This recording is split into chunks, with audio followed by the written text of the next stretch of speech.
ao Quadrinho ao Quadrado, neste programa Mukanda Teodora, de Marcelo de Salete.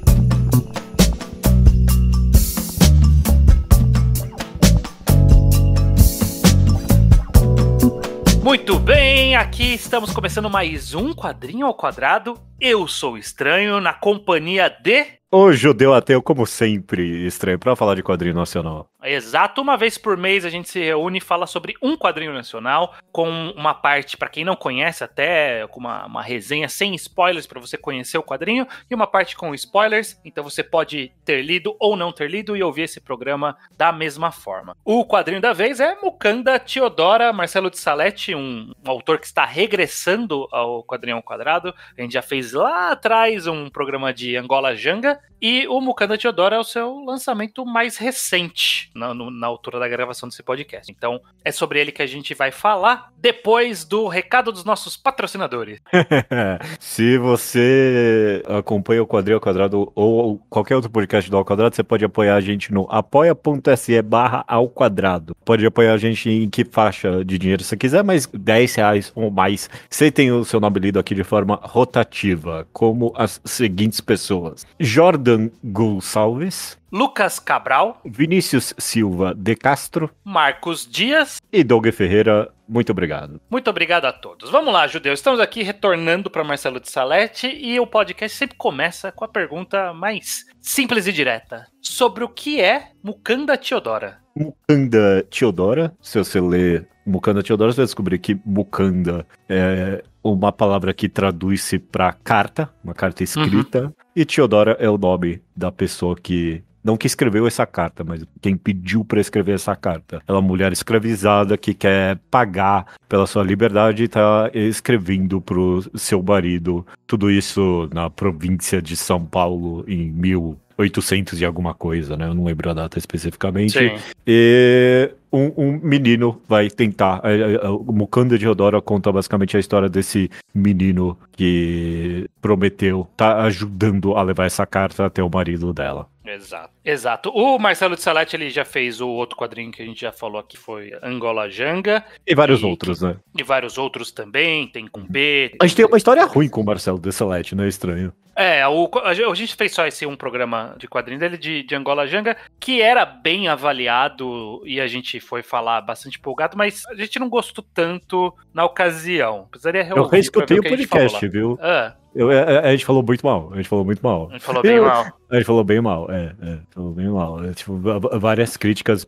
Um feedback muito positivo, eu achei, inclusive. Um excelente episódio nosso, viu? Eu achei que a gente tava bem afiado na crítica. Sei lá, tinha um pouquinho de querer falar mal porque ele era tão benquisto, o quadrinho, Angola Janga. E a gente queria apontar um pouquinho os erros. Definitivamente, muitos dos problemas que eu tive com Angola Janga, a maioria eu não tive com o Mukanda Teodora, não. Eu começo aqui esse podcast falando que eu gostei de Mukanda Teodora, estranho. Porque a gente, se você disse que a gente foi tentando reagir à boa recepção, o que não foi ativo esse desejo. Não, é claro que não, é claro que não. Mas Mukanda Teodora, ele teve uma reação ainda maior, né? Ganhou Jabuti, ganhou HQ Mix. Ele tá nessa mesma posição. Você acha que... Você gostou, então, de Mukanda Teodora, Judeu? Eu gostei. Você lembra das críticas e qual crítica que você não tem aqui com Mukanda Teodora? Uma coisa que a gente tava bastante martelando em Angola Janga foi a crítica dele tá meio perdido no caminho de ser uma narrativa didática história e uma narrativa ficcional, né? O fato dele não conseguir firmar o pé em nenhum desses campos atrapalhou muito. A gente comentou sobre Angola Janga. Alguns momentos aqui em Mukanda Teodora tem um pouco disso, mas eu acho que venceu a narrativa ficcional aqui do negócio. Tem muita coisa didática, mas ela é empurrada mais para as 20 páginas finais de texto do quadrinho, sabe? E não para dizer que se perde na narrativa da história, todo o contexto, e só de ler a história sem precisar ler o enorme glossário e as aulas de história que tem no final, você pega bastante informação sobre a vida do escravo em 1866. Mas eu fui muito mais comprado pela narrativa de Mukanda Chiodora. Eu tava muito conectado com o protagonista da história, que é o Benê. E ele é muito mais contido também em termos de escopo, né? O escopo é muito mais direto, né? É uma história voltada basicamente para esse um acontecimento, e aí o que a gente vê em volta são as colocações históricas ali, né? A ambientação temporal, né, da história. Então, basicamente esse personagem indo entregar essa carta, a viagem dele, o que ele encontra, as pessoas com quem ele interage. Acaba expandindo um pouco, tem uma passagem ali com o Luiz Gama, que é uma figura muito famosa, né, um abolicionista, um negro liberto da época que era abolicionista e foi um grande intelectual. Seu momento tem uma passagem ali dele que me soa um pouco fora de lugar. Foi a parte que eu queria comentar mesmo. Foi a parte que mais vazou Angola Janga pra mim. Foi essa parte que perde-se muito da parte orgânica da história do Benê e da Teodora ali, pra dar espaço pra esses personagens palestrar, né? Eles estão bem palestrinha ali, sobre pouco orgânico mesmo. Em Angola Janga tinha muito disso, porque tipo, era aquela história de resgate de grandes heróis, sabe? Tipo, Ganga Zumba e Zumbi, toda essa galera. É difícil de dar pessoalidade para essas enormes figuras, sabe? Se você quer ser tão didático com elas. E como não tem esse papel necessariamente com a Teodora e com o Benê, com muitos dos personagens, eles acabam ficando muito mais humanos pra mim. Sim, aqui funcionou bem aí, justamente dando atenção para essa parte em específico, porque ela que realmente é mais destoava, porque todo o resto é isso, né? Sobre o Benê, a interação dele ali, ele vai interagir com pessoas diversas, com dinâmicas diversas ali ao longo, vai fazer essa viagem de São Paulo, da vila de São Paulo, ali da época pro interior, que é historicamente um lugar que a tradição, entre aspas, da escravidão era muito mais forte do que na capital, né? Na capital, ele até narra aqui na história como na capital existiam muitos escravos libertos, existiam trabalhadores do dia a dia ali, né? Um barbeiro, carpinteiro, enquanto nos plantios do interior era realmente aquela imagem que a gente está acostumado a ver nas aulas de história. Inclusive, Jundiaí, a cidade onde eu moro, citada aqui. Citada Jundiaí, eu também lembrei de você, estranho. Citada de Jundiaí, mas Campinas é muito conhecido por ter tido uma grande população de escravizados ali na ocasião. Então, acaba mostrando esse panorama pela jornada do Benê. E aí, por isso eu acho que não fica, não te sobrecarrega, né? Você consegue ver cada um desses momentos. E eu acho até que a narrativa do Kanda Teodora, ele funciona um pouco melhor nesse sentido, porque isso era algo que também teve lá em Angola Janga, e eu lembro de ter criticado um pouco sobre a passagem dos quadros ali, né? Sim, e do tempo. Do tempo, da narrativa, do dia a dia, da quadrinização. E aqui em Mukanda Teodora, ele usa muito o que o comentário acadêmico, né? O Scott McCloud chama de aspecto para aspecto, né? Na transição, que é de mostrar quando tipo, ele tá na cidade e vai mostrando coisas que estão acontecendo em volta dele ali, né? Então mostra o carpinteiro, mostra uma pessoa vendendo coisa, mostra alguém andando. Então isso ajudou, na história de Mukanda Teodora em específico, ajudou a construir esse cenário em volta da passagem do Benê, né? Quando ele vai passando, a gente vai vendo essas coisas em volta, ou ele ou os personagens vão passando as coisas em volta, ajuda a construir essa imagem do que era essa época, né? O que eu veria se eu andasse pela Liberdade, o bairro da Liberdade ali, né, nessa época, né? Como era a cara daquela rua. E eu acho que ele funcionou muito bem fazendo isso, até meio que didático, mas funcionou pra narrativa. Exatamente, funcionou a narrativa e ainda conseguiu ser didático. Eu saio desse quadrinho com a informação de que a Praça da Liberdade era a Praça da Forca, antigamente, né? Tipo, sim. Que mudança que ocorreu nesse negócio. Tanto que a figura, tem uma estátua de uma mulher negra na Praça da Liberdade que foi colocada depois de muita luta para resgatar essa história que foi por muito tempo esquecida, né, do que foi o bairro da Liberdade de verdade, antes da chegada da imigração oriental ali, japonesa, chinesa. Esse aspecto para aspecto aí do quadrinho funciona até na grande narrativa. Tipo, o Benet vai quase fazer um rolê turístico amaldiçoado, sabe, da vida do negro em 1800. Ele passa pela cidade, ele passa pela fazenda lá no interior, mas ele passa pelo que não é uma quilombo ali, né? Tipo uma comunidade livre, né, de índios e negros ali. Eu não sei exatamente descrever o que era exatamente, mas ele vê vários cenários por meio dessa jornada dele. Mocambo, isso. Isso, que é um termo que também a gente aprendeu em Angola Jamba. Angola Janga. E eu quero voltar só a um negócio que você falou sobre, você mencionou bem rapidinho sobre meio que o quão pior era, sei lá, no interior e nas fazendas comparado à cidade. Eu não sei se o Mukanda Teodora faz esse exato argumento, né? Tipo, ele tem um pouco sei lá, da hipocrisia da galera que vive na cidade e tal, né? Mas ele com certeza fez um excelente papel narrativo no pequeno terror que é essa viagem dele. Quando ele tá chegando na fazenda, no cafezal, você meio que, tipo, tem um suspense, uma tensão bem horrorosa. Tipo, você, caralho, mano, volta pra cidade, não vai pra lá. O que você tá fazendo? Não vai pra lá, não. Mostra ele constrói. Ele constrói muito fácil essa visão de que quando ele tá andando na cidade, tá cheio de outras pessoas andando ali, muitos deles negros, e portanto, não é tão fácil identificar quem é uma pessoa escravizada que fugiu, ou é alguma pessoa liberta. Então, tipo, ninguém se importa muito. Mas no interior, não, né? No interior, qualquer um que eles veem, vão capturar e vão atacar. Então, tem essa mudança no ambiente, é muito perceptível, realmente, né? Na hora que mostra ali a galera trabalhando, aí você já pensa, não, aí não é lugar que você brinca, não. Tem que ir direto pro objetivo, não ser visto por absolutamente ninguém pra conseguir chegar e entregar essa carta, né? É bem diferente. Negro nunca fez algo, vão te botar pra escravo, esquece, não tem, tchau, é horrível.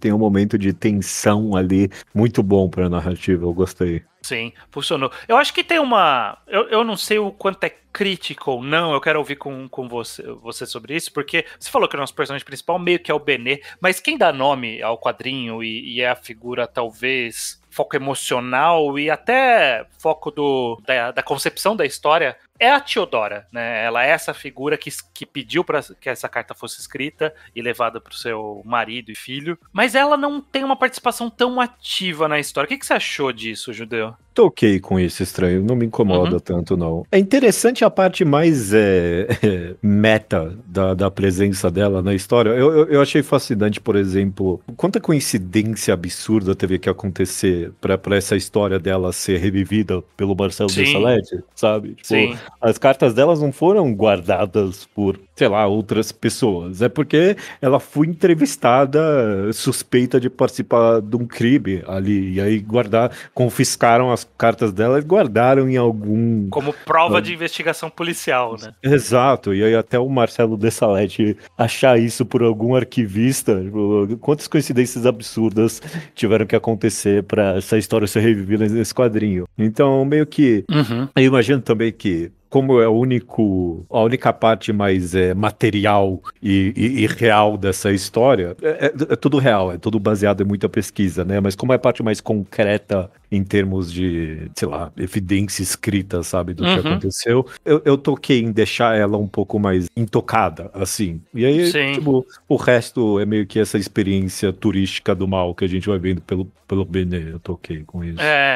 Ela, talvez pela figura que ela representa, né, a Teodora já era uma mulher muito mais velha ali, já tá nos seus 60 anos, eu acho, né, na altura do quadrinho. 50, 60, fala.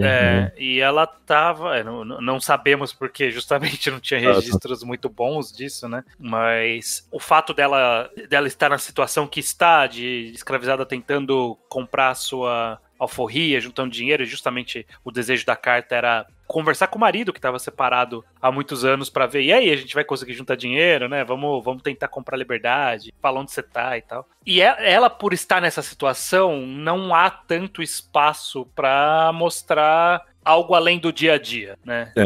E o quadrinho fez isso, mostrou meio que o dia a dia dela o suficiente pra gente ver que, obviamente, não era uma boa vida, né? Tem Não, as poucas passagens dela ali com a pessoa que estava escravizando ela ali, punindo em algum momento, senhor, né? o senhor. Mostrou o suficiente, eu acho que talvez não tivesse como nascer muitas narrativas disso. Então, por isso que eu perguntei, será que é crítica ou não? Eu acho que não é. Ela é a motivação no final. Ela é o foco, talvez, emocional da jornada, mas ela não tá presente.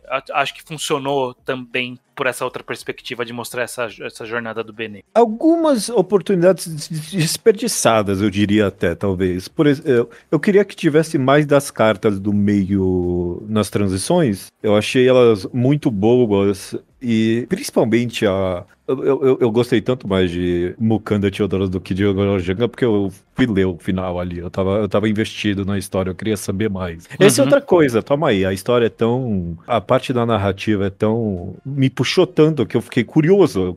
Ok, agora sim, eu quero saber mais. E aí eu vou ler o que tem a acrescentar. Então. Eu acho que nesse sentido até funcionou bem melhor. E a última carta, a carta 7, que é o Senhor Fôlego Terra, eu achei tão vívido e demonstrativo do quão horrível é a situação que ela tava. É uma carta dela pedindo pra ela ter tempo de pedir esmola na rua pra poder pagar ele, entendeu? É tão uma situação impensável de cruel, sabe? Ela tem que pedir pra poder ter tempo pra pedir esmola. Que negócio horrível. Eu queria algo assim, podia estar no meio do quadrinho, sim, pra tornar mais vívido o quão horrível era a experiência dela. Ou no final o quadrinho, ele meio que é a história de uma das cartas, né? Tipo, mas a gente tem registro pelo próprio aqui, o paratexto que tem acompanhando o quadrinho, eu tenho o registro das 7 cartas que tem em arquivo para destinatários diferentes, né? Então, justamente teve essa dinâmica que eu acho que talvez fosse muito ambicioso querer tratar de todas, né, todas as dinâmicas, mas pelo menos essa 7ª carta ainda estava dentro do mesmo contexto, teria bastante impacto, com certeza, na história, se tivesse ela, pra dar um extra sobre essa personagem, né. As cartas caberiam muito bem nas capas dos capítulos, pra mim. Sim, tem alguns trechos, né, tem alguns trechos, poucos. Essa é uma crítica que a gente teve e não foi arrumada pra mim. No Angolajanga a gente falou, as informações extras podiam tá mais no meio dos quadrinhos. Uma crítica meio que editorial que a gente teve e não foi feito tanto. Uhum. Tem um bom texto introdutório ali, né? Sim. Algo que não tem tanto em Angolajanga. Mas eu queria mais. Entre os capítulos podiam ter mais informações que poderiam enriquecer enquanto você tá lendo a história. Eu entendo que talvez não queira, sei lá, quebrar o fluxo de leitura, mas talvez ajudasse um pouco a enriquecer mais a figura da Theodora, mas é o que eu falei, ela é o foco emocional, então cumpre o seu papel. Eu acho que eu não sinto que ficou faltando, nem nada do tipo. Poderia ter aproveitado melhor, né, essas outras cartas, porque com certeza há uma riqueza aí, como os próprios paratextos trazem, né, essa análise de que a gente tem esse pequeno vislumbre que é tão difícil dessa ocasião, né, de ter um registro de uma pessoa na situação dela, como ela via o mundo, o que ela almejava para ela e pro marido, pro filho, que ela não tinha mais contato. Então, esses detalhes que as cartas são muito curtas, né? Se a gente for olhar, né? É um vislumbre muito pequeno, mas é tão rico nesse pequeno, né? De sensação e de sentimento que eu acho que dava realmente para ter explorado mais nuances e teria enriquecido. Mas não é um problema, né? É só um desejo particular mesmo. É um probleminha. Eu diria que é uma crítica válida aqui. Eu tô ok com isso.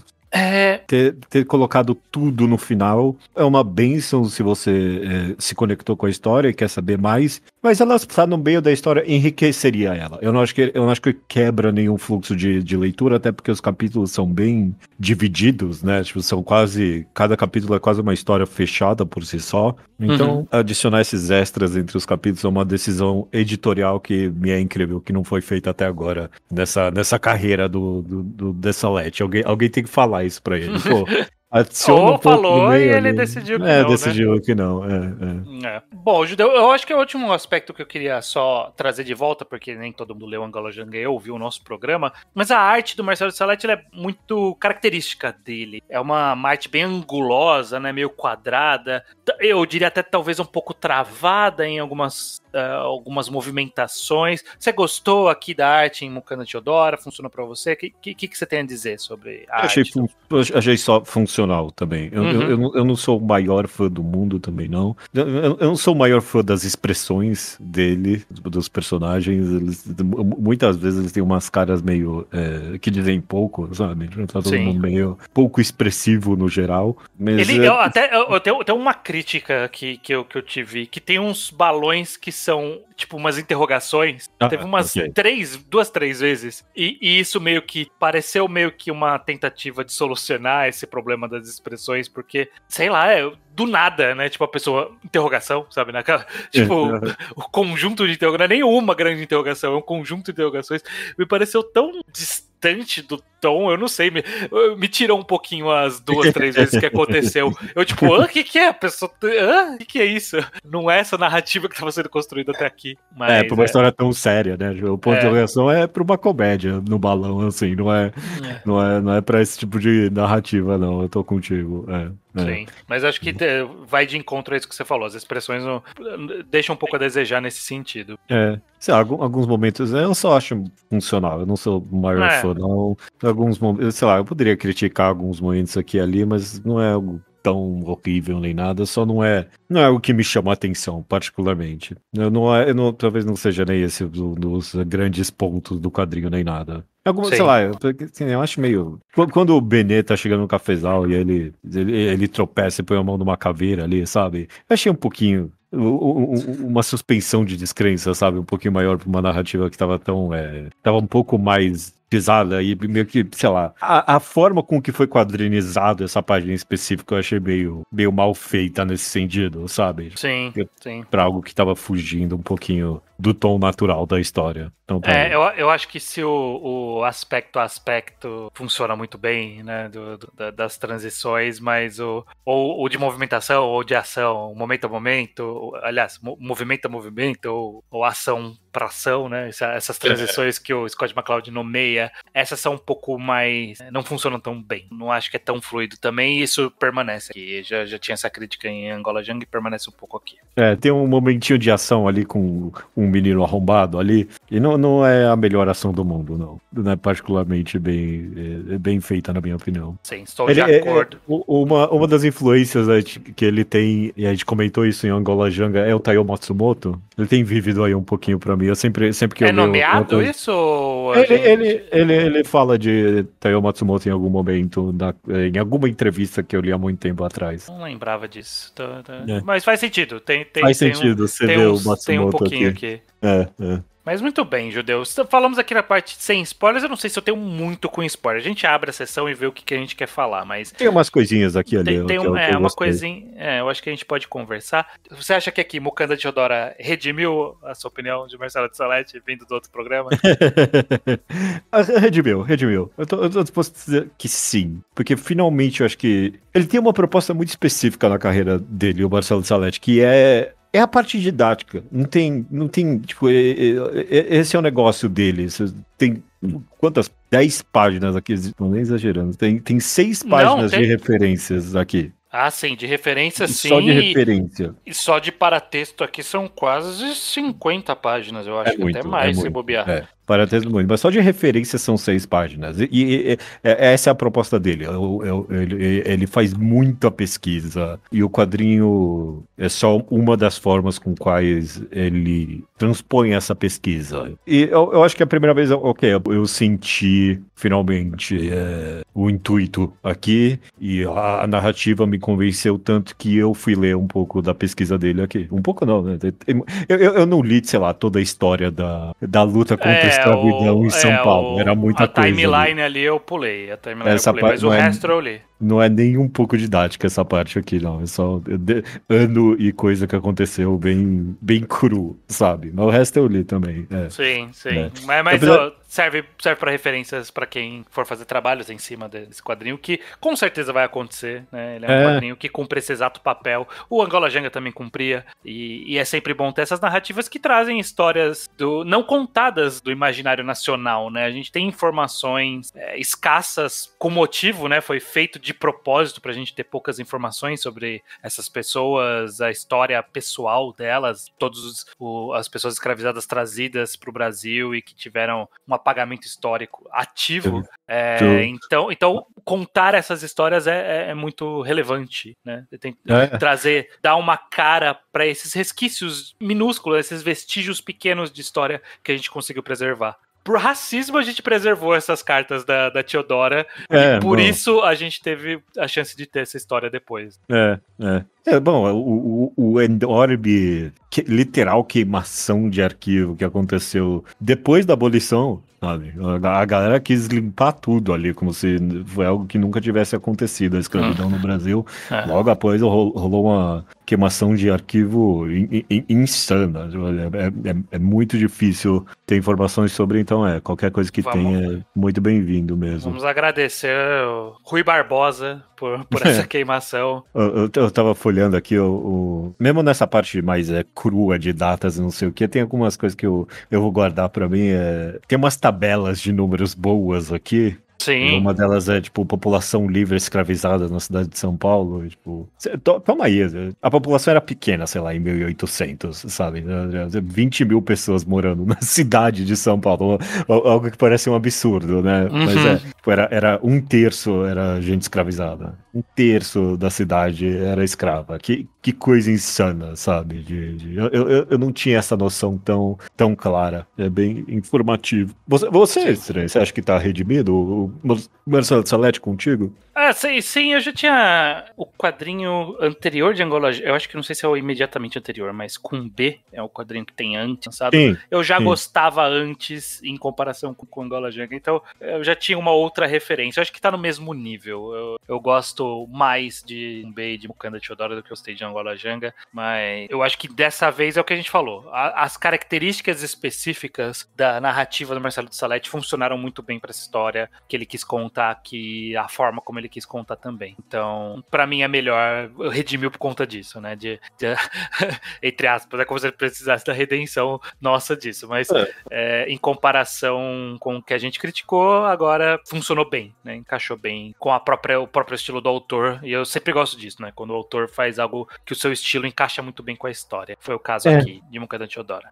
No final, eu penso que não tem jeito, tem que ser uma história pessoal. E aí a história histórica é contada pelos olhos dessa personalidade, sabe? Sim. E aí faz o que você quiser, no final você adiciona todos os dados e tudo mais, não tem problema. Mas a narrativa tem que ser pessoal, tem que ser a perspectiva de algo. Tipo, se você quer, no final das contas, que o leitor encarne, sabe? Tipo, veja o mundo por esses olhos. Tem que ser os olhos de alguém, não pode ser os olhos do historiador, né? Tipo, de ver tudo. Eu quero... Não sei se eu quero, mas é assim que o ser humano se identifica, por meio de uma pessoa. Então eu acho que Mukanda Teodora fez isso bem. Muito bom, Judeu. Essa foi a nossa opinião sem spoilers. A gente vai agora para a parte com spoilers para falar um pouquinho com quem leu. Então, se você leu, você volta aqui depois da música para ouvir a parte com spoilers. Vamos lá. Vamos lá.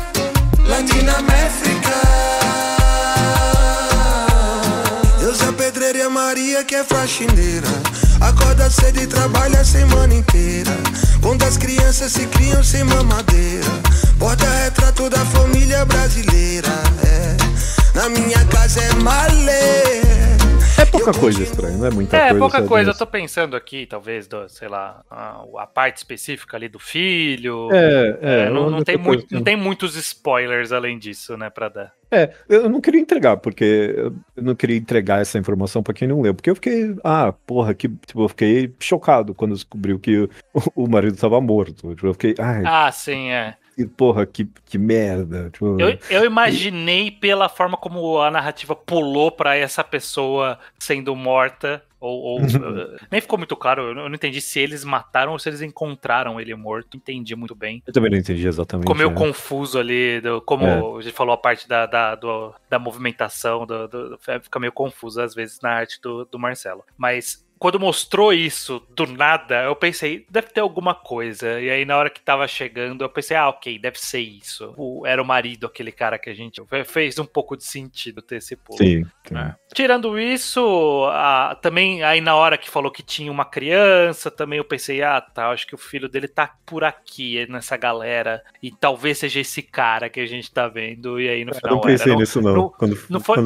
Quando foi revelado, uau, caralho, que twist bom de eu supervisiono, eu quero que supervisione os escravos, que é o filho da mulher escrava ali, que drama bom, sabe? Que ironia cruel acontecendo ali, eu gostei disso. Sim, mas eu acho que o aspecto com spoiler, tirando essas passagens, acho que o único aspecto com spoiler específico que eu acho, que eu queria comentar, né, chamar a atenção, é para o próprio destino da Theodora, porque a gente não tem registros, justamente, né? A gente tem registro muito pouco dela, mas a forma mais direta de inferir o que aconteceu é que o destino dela era esse mesmo, se prendeu à fé, que ali no final mostra, né, um encontro com a figura que ela cita nas cartas, mas que não há uma perspectiva positiva, né, de redenção para esses personagens, porque a gente sabe o quão trágico foi a história real do povo como forma geral no Brasil. Então, eu acho que funcionou o quadrinho fazer toda essa jornada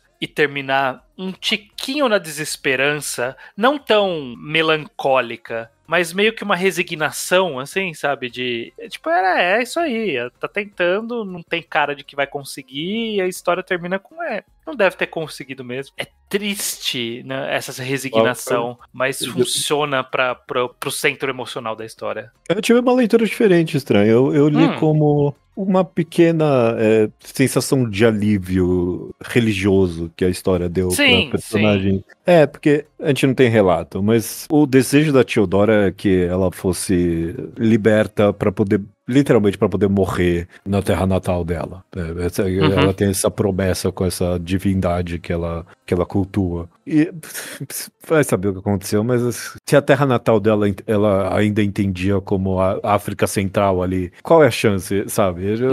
Qual nula, basicamente. Nula. Mas o quadrinho termina com ela com a missão da carta sendo entregue, recebendo de volta do filho como uma promessa cumprida já com a divindade.